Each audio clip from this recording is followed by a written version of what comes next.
Greetings, fiends and fiendettes. It's been a while, so I figured I'd give you another movie morgue. I'd like to see that people are actually watching these every so often, and so I figured this one's for the fans. I'm going to start off my game segment this week, and I've been playing a few games on the Xbox. I've been playing Gears of War 1, which I've already beaten. Very awesome game. Not really horror theme, more kind of sci-fi, but bloody as hell. If you enjoy gory games, definitely check this out. And even more fun, Gears of War 2. It's more immersive than the first. You feel like you're more in a battle and war. There's a lot more vehicle driving. There's a lot more killing big creatures and begging that you can get to the next part. Definitely check out the Gears of War series if you like war games and you like just gory games in general. Also, Left 4 Dead. I know this game's been out for a while as of the Gears of War games, but we're in we're starting to come out of a recession and money's tight, so I actually managed to find this for a decent price. Very fun zombie game. This is like playing Dawn of the Dead. If you're a fan of the Romero film where you're stuck in the mall, it's not. It doesn't really take place in a mall. There's like various movie scenarios that you can play. But this is definitely, like, if you've ever wanted to know what it feels like to be in the movie Dawn of the Dead, check this game out. I'm going to move on to the music segment for this episode. I mentioned in a couple of various episodes, Wednesday 13, I'm a very huge fan of him and his projects. So he started off in a band called Frankenstein Drag Queens, which this is a box set of various collected songs from that area of Wednesday 13's career.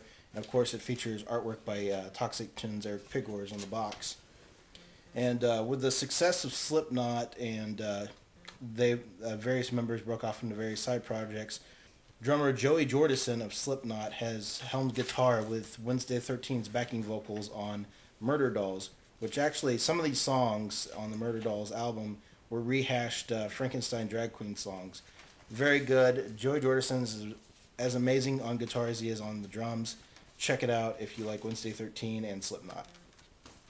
And then Wednesday's finally broken off and done kind of a solo thing, much like Glenn Danzig and Rob Zombie have done, and various other smaller horror bands over the years. His first album was Transylvania 90210, Songs of Death, Dying, and the Dead. Awesome album. This album was kind of hot and cold when it came out in the horror community.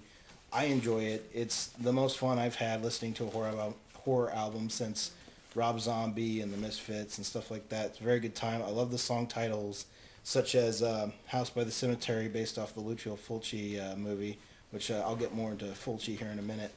Second album, the hilariously titled Fang Bang. Not as good as the first album, I will admit, but still has great songs like Morgue Than Words and American Werewolves in London. Another fun album. I've already talked about Skeletons, which is the third album that he's released.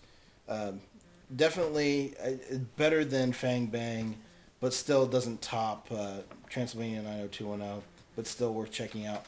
And finally is the live album, which actually it's a double CD of a live album and a live DVD, and I found out that he was actually sick when he recorded the DVD and the album, but even for being sick, he still put on a heck of a show.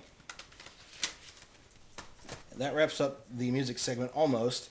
Another cool thing, and I don't know how readily available these are, I happened to find this at a local record store here in Indianapolis. It's a Misfits import DVD of a bunch of live shows they did in the late 80s, and for those of you watching, my cat's trying to get on my lap because she knows I'm filming. But this is very cool. Your chance to see the Misfits, as degraded as some of the footage is. Either you can't see it very well, or you can't hear it very well, but it's still awesome to see them on stage doing what they did best. And there's been a growing trend of cable television shows being released on DVD, and a new addition to that is HBO's True Blood, which is actually based on a series of vampire books. And the storyline's actually very good. The main character is a waitress at a bar who gets entangled in a culture of vampires. Vampires have come out in the open because the Japanese have invented a blood substitute that's synthetic called True Blood. Uh, if you're looking for a great way to spend some time, if you got a lot of time, or if you just like watching TV, or if you don't have cable like myself and you want to find out what it's all about, pick it up, check it out. It's a great time, great storyline, and you'll be pleasantly surprised with some of the cliffhanger endings and the way the series plays out. And moving on, I've got some new releases. Well, some of them are old releases, some of them are new, but they're various things, and I'll cover those here. First is the Blu-ray release of Hellraiser, and for an old movie, Anchor Bay has yet again mastered the restoration project of digitally remastering an old classic and making the picture really pop and look crystal clear. Pick it up if you're a fan of the movie. They also have a nifty box set available, which has I don't remember what all movies it has. It definitely has the first one in regular format and Blu-ray format.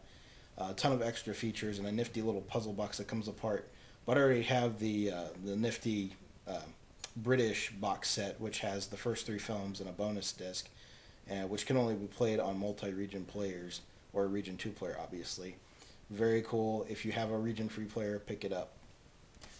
And this movie, Laid to Rest, is extremely awesome. And coincidentally, I think the sale's probably going to go off by the time you all see this, but at Best Buy, this is on sale for $6.99, or at least it was today. Today's Saturday, tomorrow's Sunday, so their sales are changing over. But I'm sure you'll still be able to find this relatively cheap. It's been everywhere. You can see it on Xbox Live. This movie is awesome. It's the return of the slasher film. It's balls-to-the-wall slasher film.